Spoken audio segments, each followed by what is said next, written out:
Hi, this is news. Bawumia Campaign. Ahadiya latest and hot news. Bravo. I need to say we subscribe to the channel. Or more than say we will subscribe to the channel. You'll be answer we click the subscribe button. Now daily notification. We are a video we upload on for the first person I was a video. I think we are like the video and give us a thumbs up, Mafi. Shema Ato Forson na we be here na wo hu ensema ekoso afi yembura aye ensema ameto yepunoso iti aye sa reporting about the Asante Bediatuo community iti Asante Fifi Mensa NPP Bantama chairman Asenso Boakye Bantama MP Frema Opare Chief of Staff na Akomea STC boss samu fi se ensema ewo mu nyina no enye nokore na me frankadane anywhere for Ken TV egu mu hu fi a munkonko siu me frankadane anywhere for Ken TV for defamation na me sanso asisu bio say with other information that I have edi adanse ye pefe say Fifi Mensa NPP Bantama chairman or sanso yes scammer. Yes, a false scammer na eno so me de ho bebreo na me sanso aka kire Asenso Boakye say Asenso audio su no de wa me ho no me bo waware ebegu Asenso Boakye me say waware ebegu na bantamafo mamon kwato ma ba makromfo muntie audio no na mon share audio no na bantama minim se na munim but enne mama mu ahu no mumisa se adenti na NPP fo yi akromfo nko a ewo bantama ohwe bantama NPP chairman Fifi Mensa oye kromfo bantama organizer wa wie sika se ono npo de wadwane Africa na yehu no ohwe bantama ayi nasara ono so so wie sika yehu no plus Asenso Boakye okromfo pemu na nkasa enti na bantama fo moye minim mu hu but after this audios na me be release no minim se bantama fo mon koto ma aba emma kromfo Asenso Boakye na mo beto ma aba ama nipa odwene mo ho na onye kromfo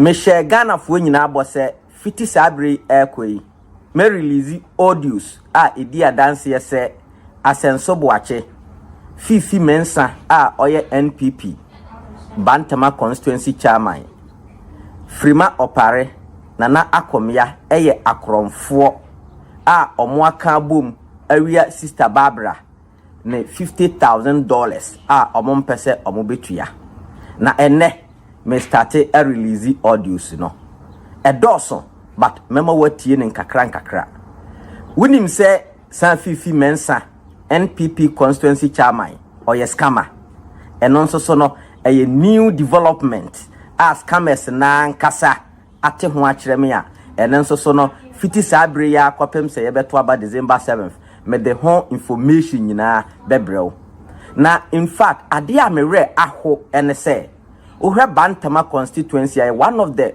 best constituencies in Ghana nanso NPP mpanimfo omo wo ho no omo nyina ya akromfo okwa Bantama sese ya NPP organizer on the wagigi amanfo sika wadwane ono mpode ye hunu wa Ghana ho nasara ono nso so saa Asenso Boakye ena Fifi Mensa na omode omo anya kukoduru a omote ho na make a simple message e de akire Bantamafo se mutie audio we wie na woye Bantamani na okwa akoto aba na obekoto wa aba ma Asenso kromfo ene Fifi Mensa na omo atoa so a na mode yese kromfo ena mopa omo a esemuara se NPP fo na omo ya kromfo ena omo yi akromfo leaders ya minim se Bantamafo de mani abie mo mpese kromfo bia bedi mo so na mesrew se odo Ghana na opese Ghana koso na yetu ketase hye proye kankan ase ema Ghana fa ntuma pafiri a mesrew share this link na Asenso Boakye nua ma na mote America ha mo brada na munua owia sika mamo no mo so muntie this audio na munya mo anu tobe no na kasa tenten entoponko onua yenkotie audio numra na me sanso asisu se audio ya meboyi se Frema Opare na Akomea Asenso Boakye Fifi Mensa se omo fi se enye nokore na eyentro na me frankadane mi kade to omo so a they should go and sue me for defamation we de enye se omo ba social media ba ba ke kansem bia o me say munkonko sue me for defamation, and I am ever ready. Me say, ye did no cre, ye beji Ghana asiho. Honorable, good evening. Pacho, me chiti so here. The Frema Opare, Barbara Boafu, the USA, no, Nadamfo, enemy. Pacho, mina. Barbara, ne me Fifi B company, Barbara Ghana 2 years ago. Na butaya be company ni nyina ne say Fifi ka so. Esan so chairman obetimi facilitate adwuma. Na ya na Barbara no ka say ne obey financier. Company ni bi no nyina no honorable Barbara ne diska buy. E ma ye bi a eye manimasem se chairman fee. Company document ba akokora ni hono ma odi ne sika ye likewise me.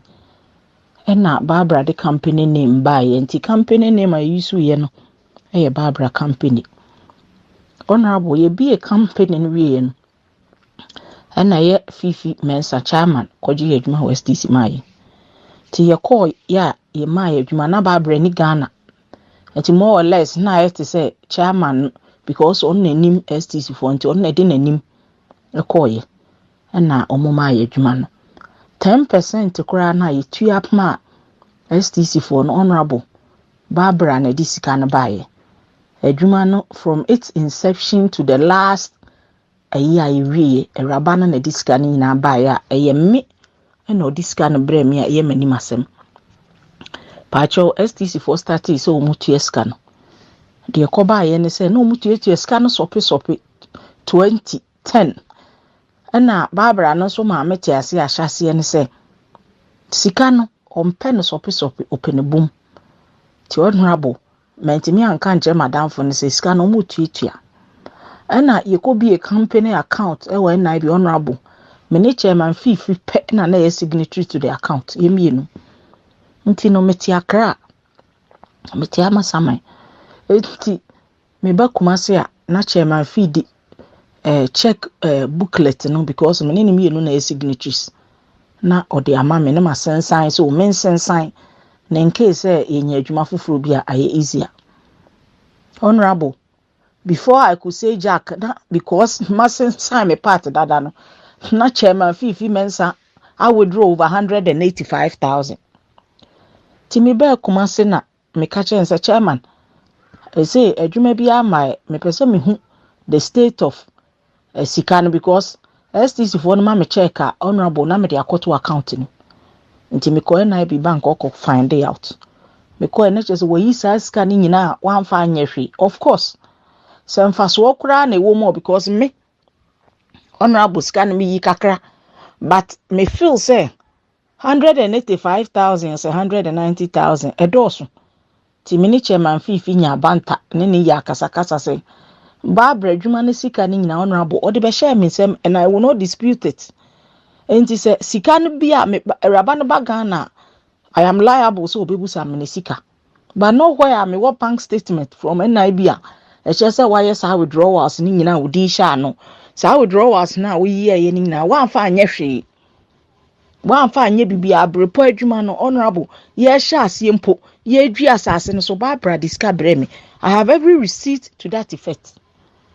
Nti wo start yi sika no sa na ma me bufu. Ana na mintumi mo Barbara mane because mentimi kra nka nche Barbara se sika no ya start tuatua na ye tuatua no sope. Honorable me call bank na me call explain it one of the clerks na me ni nyina ba ho no no so na e frɛ me ka chem say the way a Fifi see withdraw sika no December because na mama obi ate ase se sika no ye raba ne dia enye ye nyina ye dia nti wo ba yi bi kra anya bebre sa nti me call ye na me de company document no call na mbusa ase me pesa me bie account foforo because sika na o yi ne bebre na nya ne dia sika wura na wa approach na honorable mpacho bank staff bi o me cheche mu che no de obi a first one no so e betime possible nti he opened the account for me nti sika na me kwaji wa STC famu nyina no me discard na ye adwuma wa abrepo no me nam start here to about 75 was say percent complete. The ground floor, the lighting, the containers, the gate, bibia me na me ye because eska na me de ye because ye started abripo adwuma na there was no money it na was a Barbara this kaba because of naskendi honintino ufifi jai hoba ema broni wo de contractor bi by broni or a polling station executive bi na wo de me baye na they said honorable asem no e call court no Barbara sika na wayi ne de he's not saying anything about it de wo kan ne san de me ko bi account de me ko bi account no so no me de ye adwuma me wo receipt me wo bibia ohonom enti adenti na Barbara de na honorable wo yiye sika ni na ya 185,000 wo yiye na wan fa anya adwuma bia no umpese no de obeka ho asem but seska no so no honorable Barbara Gana na so oji seska no mo anya de a metimi aka sika no umfa when we are addressing everything me gidi say address bibia the honest truth is ye call ye no wan ka ho asem me raise is a concern am the bank statement ba say why is our withdrawals we na meanwhile sika no nya wo dia and because some me could be a bank account as a result of ade a wo ye because you were now we use scan rough your bank statement and I be bank statement on who withdrawals why ye withdrawals or man a girlfriend withdrawals of man a damn radio presenter one a large tanko because my sign checks na go honorable man ko yibi say a rabana say or jinisika ho me ho basika no dodo na wo ho nti what happens to it na me bo modern ahwehwe senka meba na ma be explain ya chiro that is it sika no ebi won ho bebre bank statement nyina wo ho de ye ka ho asem wo court it is a different thing altogether and even with that no me could be account as a result of sika na no wo yiyi no because sika ni nyene dia and madam for ni disika ni nyina abre me and the kola asem am ye ni say yi sika na mentimi nka nche Barbara how I say yi sika no. That was why I mentioned me call Yakobi account say I'll stop him from withdrawing all those monies. Until me pouch opa dance here meet him the bank statement no. Abia betro. I'm set time na ye election last time but antima okaya me ba bechia onam ka so me na me Barbara sister no. Tim pacho wada Roma me humble plea ni.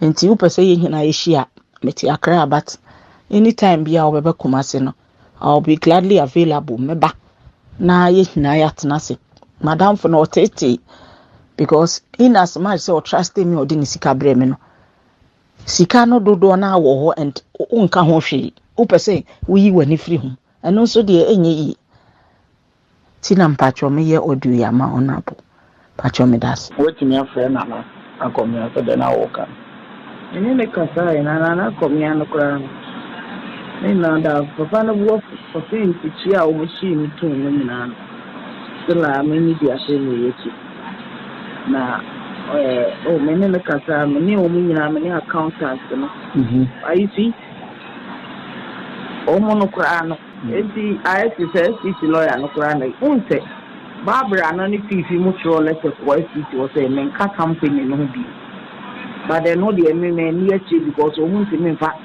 just ordinary letter and customer in every company. Akomea na ema me afford. See agenda nyina ne se no be in every company na Barbara shares ayeketwa. Na ko no ni nia na o de ne be shi mu na fa company no. I ade abra na ye no. Isaac men ye se nyina di bone de na eye me wanwa. Me na ade a adwen a me ni madwen na wo fifitiri. Enti no se onu obeye sika no bibia e wo se Barbara na tro letter ba se la me ka company no no de so letter no ba de onu Akomea no betimi agina so say well me na me ye adwuma ni nyina wo contract site se me am ye adwuma no site engineer base sika no me beji because your finance ya ni jin sika dia oni asem aka but say I'm not a member of the company. And Barbara no so ogini sika no sha bi no so ma yi free company. A company ayi media free be then am be chi company sika. Ogiri sa sika no de o ka say Barbara tell letter buy no. And the police station ho no masem no mo man Barbara attach buy. David. So Barbara don't fight case in court. David say no him. Case na ye the court to lo. Ye the co age. And I mature letter ting. SPT says see a chimney and no see a chiefy Phoebe. Because she can't see is there not some not to age for no book. And the age for no for find this a mile. And I'm a copy after a pian. Said the course for police station wouldn't know you're wrong. Because the call police station almost in a different account. They explain the rationale behind the account and I'm here.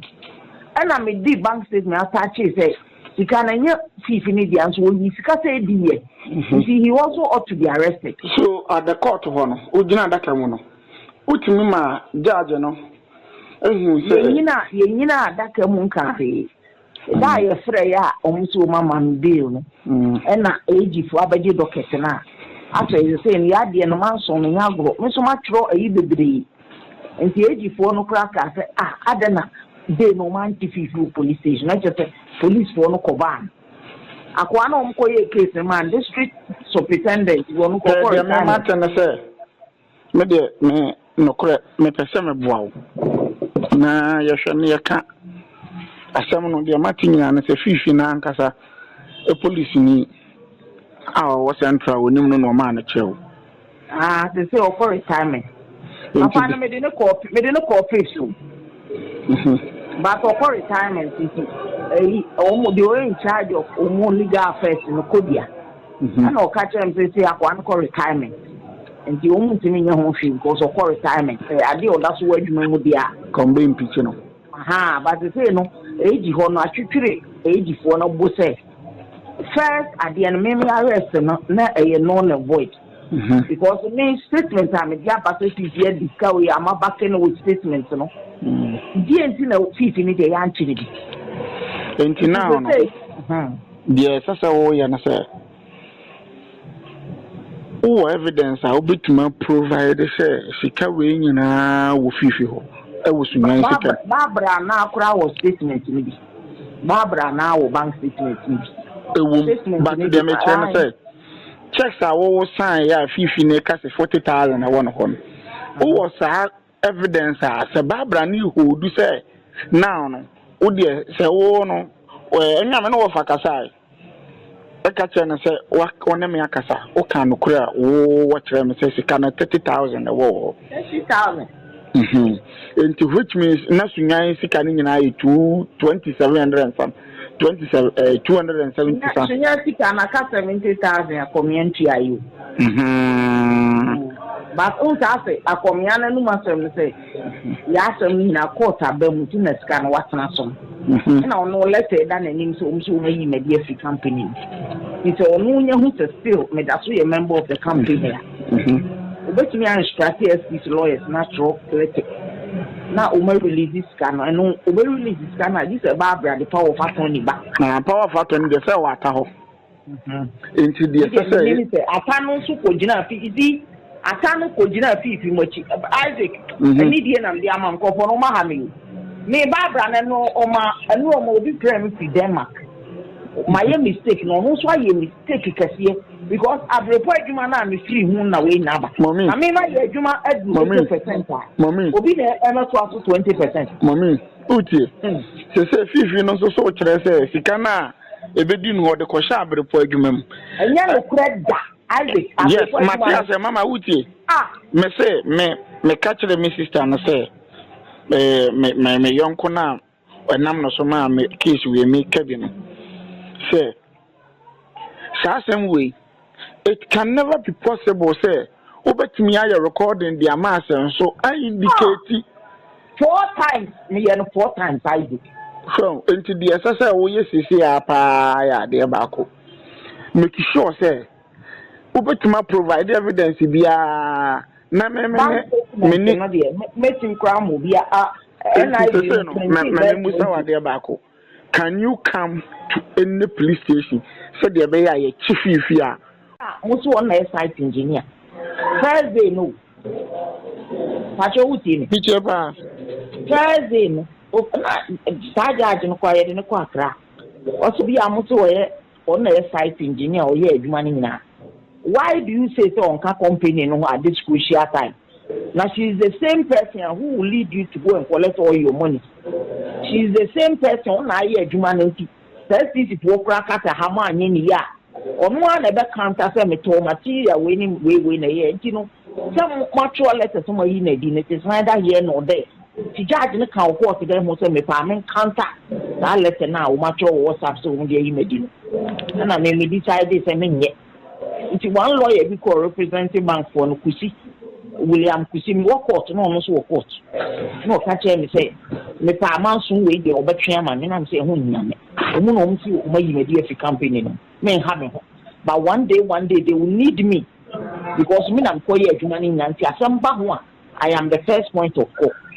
Ti omo so o mayi o medi omo the letter en fa me ho.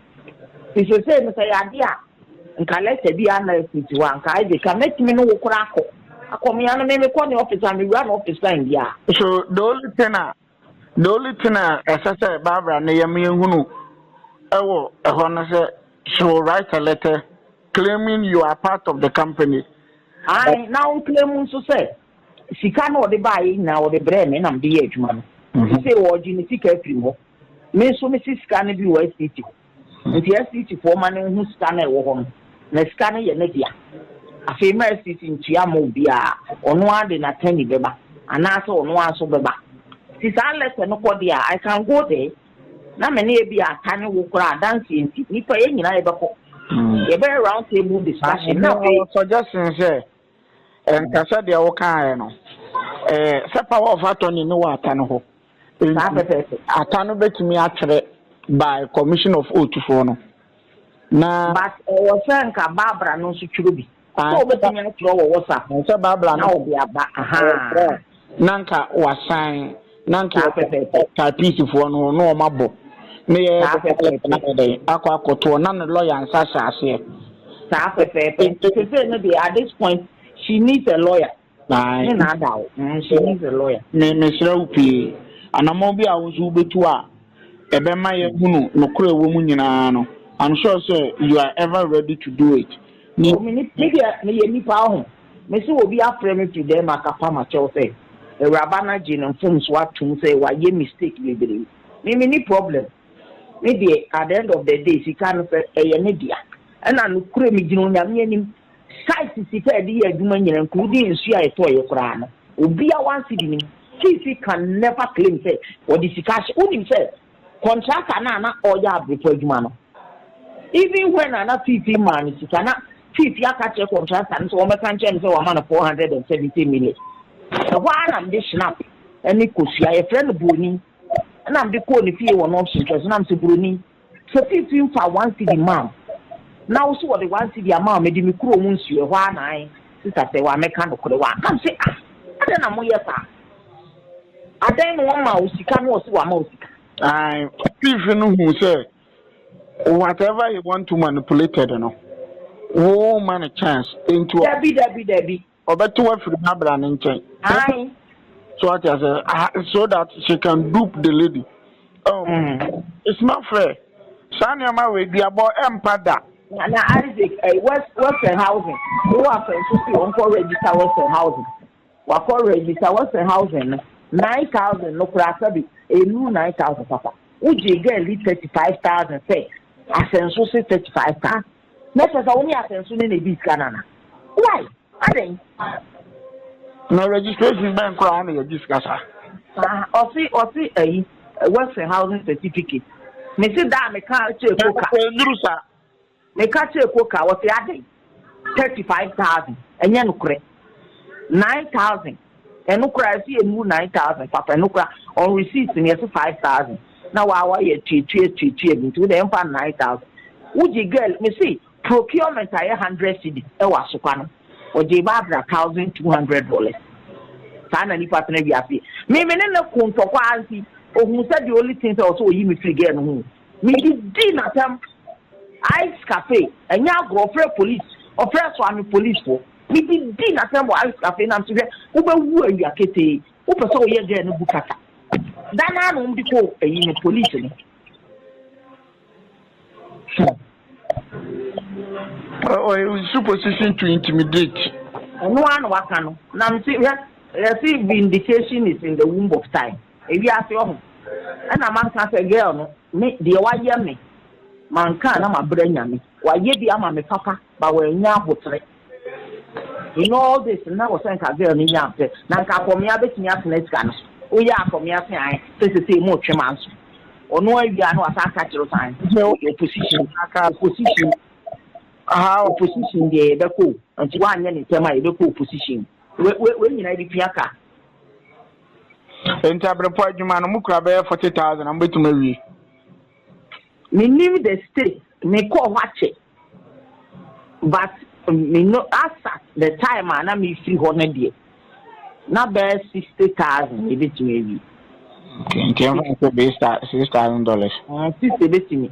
Oh, a bit me. And now, what payment to me and I come on a year. And you know, your extra cost are much check here. Okay. I'm not the mamma, madam for Nencasa. Now, may her so bit my Barbara Namania. May I heard the animal be to a phone. May I heard and if you know, patch and come in the moon say your best for you to prove. Say, see, finish here, no dear. So, Barbara, the lesson, the baby. So, me a member of the company, me meeting action. And yes, this lawyer and catch them. For sister say no. So Barbara no nima na 50% of the company in free because me free mo na Barbara share tabeke toa. But na 50 na down for ne de no was so chen Barbara de no. Oh, okay. But 50 that is it. That's a Barbara no na ne go abonchen. Oh, that's Isaac na make us again on. And now ma who organizer be na on na stay who organizer. Sister no frame sister ni tia asem no say Fifi aye Barbara bone now 50% why me free girl no because who say me a trace man na me see me oyi scan nya agro ade ande ye no what the party and my party office why they be a wo bi a girl no toy air condition en koye bi ho me say enya me kwa na kan betem ko sisa stuffing chairs papa bi otogu office ma wo e kwan we na wo so de no faso woni wa sense ni nyina kwa we na wo so de no faso enra me frɛ pani bi a pani ne se asenso se an enko ba bia na sika no se fifi adia enye tua no betua asɛm a pani bi a me pese me bu ni nka kyɛ me no oh ma wo me ona me ka sɛ filifi ai na pani ne ka kyɛ me sɛ ohun ni sɛ asenso no fifi suba na bi no kura asɛm a A+ ka ye nyina ye no korɛ o ye corrupt the fifi na because girl who mama ye car Isaac see say boy ye nya ka ketwa yes aha ye nebra abi before yes Bantama constituency minim se moni abie mompe akromfo na munim na moto aba ma Asenso Boakye 2024 ya eda yanimi me se Asenso Boakye eye kromfo ama monto aba ema no se Asenso Boakye se case na eko no onim ho hwe se mo ankasa matimasum Frema Opare se ne de ama na ode munta muchuku me bo audio su nkakra se mate aha eho na wo bete ba bia Frema Opare ede ntoma ye ma ntoma na wama obi MC ni DC na ebi mu nso se eje adwene ne mobile phones na ade wo de munya abotre me se audio su no ye gba kopem December 7th fifi mensa se mote na Akomea se mote even NPP koka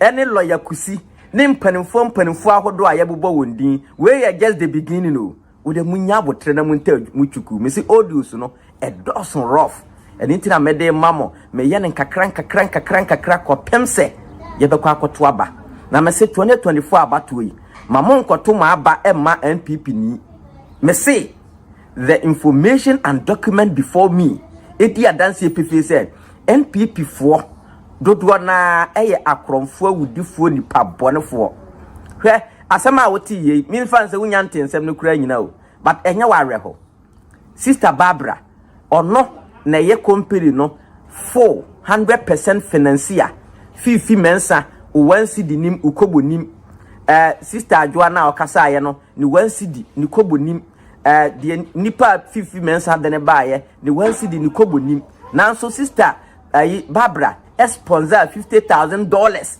for project na makwa akoye project no kura nyina wie na mfaso no mpomu ma no bia enka ne sika ba na ode koye project no enka ye mfa ma no asem ni nyina ni o asem ni nyina ni enti sa wo ye Ghana ni na wutie mi a menka se ye de sister Barbara hwe ye de ade wo ye di Ghana fo bebre but Ghana fo dodo na ne kamafo yes na me se masori se David ama Ghana nipa bia politician bia faso abu de hia na se wo de freme na provide good and concrete information and evidence. I'll fight for you and we are going to make sure say ye de nokore be ye adwuma etuketa se hye proye ne kankan awudie krono a ekoso ahiafo mankoko ahiafo ma yama mutumi se monfa ni Ghana so na mode bo oman ma no krono fifi mensa wone sister adwoa muna na moye the only signatories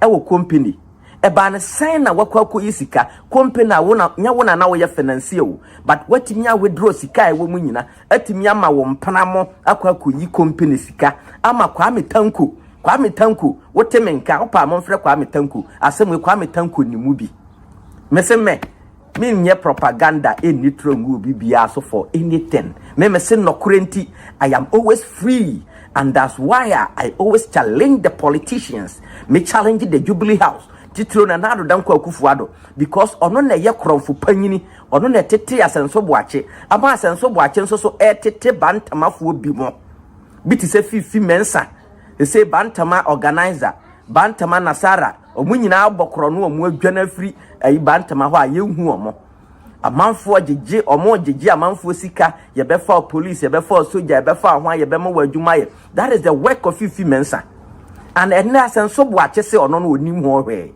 onim hu bi and per the audio na wutie ye no me say se Asenso Boakye na Akomea fifi mensa ene Frema Opare omo se me frankadan ma bo mudin so omo ya akromfo omo na omo awia sister Barbara ne $50,000 na omo mpese omo de be man na asem na American omo nim ho hwe na American gu omo hu fi ase omo a me se omo konkosi me nsene mra omo nso nsene mra no kurenti obi antumi mo court ho na mo kura na mapake mo lawyers ne mo judges ne yi hwan no hwan mo na mo se mo kusuku mo nim mo matumi kura mo ade na nka me akura ketekete we a menye obi a me kan sem we na mo fi se eyetro na nka mo mfa me nkogina mranim ana mo ma ye ncheme ye ni kromu ho na we be ka hwen na makwa akwachi no we be ka hwen na makwa akwachi no na me de benti na musuro oye bema Mr. Brefajan Christian, we are for Ken CEO founder. Was a main country mo MPP for akromfo no say, wow, so ye be man.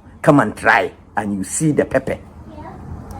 Say, even the NIB Bank Ghana, Monkonko Bisao, this issue is in their records. The way an fifi mensa bokrono in the company's account abra onfa 1 cedi n2 muno na bank for no kra no mo yemu hihye omo. That was the reason omoma kwan ma sister adwoa say wa okobi a different account outside the company's notice omo so free say sister adwoa bokro no. And frankly speaking, one thing I like about sister adwoa say ono de wakana nokore say ampa at the pa sister Barbara ayama no de omo ye no mo anye ni ye na ni nyina nso so gina fifi kromfo wa hunu fifi kromfo ono no wa admit wa di bone but wa admit ene na me de sister adwoa asem. Yes, upon Bonia Wadi, need the way was here canon knocker now there in the subsequent audios, Mubetin Sem and sister no in all round. What confess it, actually say ampa. So yen na ye di born na ya pemwa can ya born na ya nu ya honaya sakra, and come ever conanim. Shakwanya fifi mensa fa so a tricky sister no mas or sign a company check a goo ho ne part because only 2. It was saying go and manu sign check leave ni nyina. That was the weakest part your sister na ye ono so no na onim se ne chairman na Asenso Boakye nti ni party mpanimfo na dwena nkoso sa mo ya akromfo mo yes scammers and me catch me fifi mensa or yes scammer Yes, with these cameras, the musica over $100,000. Now, whole case, so no, boba. And in subsequent time, me dini nyina bebremo. Me say, me tumri na machiri me see.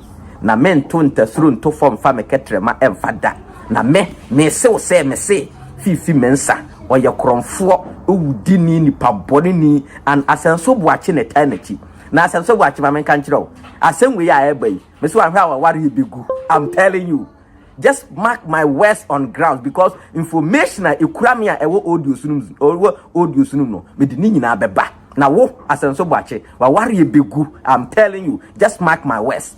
Sa wo pe president yedi Asenso Boakye kromfo wo pe president yedi na bantamafo mamu nkoto ma ba ma Asenso Boakye kromfo ebia na munim but ene frankadane mamu ahunu se Asenso Boakye ye kromfo and obia so ntumi nka na asem kumase ohwani cases o mu cases ya ewo Kumasi Central Police Station say ye chief fi mensa na ye chi Asenso Boakye but to minti obi asuro say case ya ye kan ewo Attorney General office enti mumisa munko Jubilee House mumisa Attorney General say case no adenti na mo close case na monka honhwe because they know definitely say omo echi adwoa so omo chi fifi and omo chi fifi nso a so omo chi Asenso Boakye so ni hu bi akromfo bantamafo enti akromfo na mo pe bantamafo die mo huni enti mo ma we entumfo men mistake Mrs. ye pese ye gi Ghana free akromfo nsam na yetimi ma Ghana ede ne ho free akromfo awudifo nipa bonofo ahiafo mo brada na mo nwene Ghana ho a this December 7th me ebeya nka NPP ni bia ubehunu ballot paper no so no mento wa ba ma no me say NPP ni bia ubehunu ballot paper no so no mento wa ba ma no na se wantie na ukoto wa ba ma no from 2024 going na usu na wo bra onku asu onku abre wanno mo galamsey nsuo na wafu ahye wafu adoa na wo yare a memetena social media mesresre sika 2024 going sa ne ma no yebetwam se mo se yetumfo na muntie na mo de akromfo na mo bedi omu achi na mato oba ma omo a from 2024 going memedina social media mesresre sika uwu a ubewu yes because waso ene eden yo it for we and sama abeto yepono so because GC so and our hello so we subscribe ya omori an say over subscribe to the channel since hadie latest and hot news and kwa anamede promo afi ya na like video give us a thumbs up nafi share my offer so na we need here na we and some more ekoso ewo Ghana me muhano also betimi a chere wadnya fa yen so we na ho ewo comment box ni mo beti ni gabby in my next video. Thanks for watching. Like and share the video. You can also drop your comment. Please don't forget to subscribe.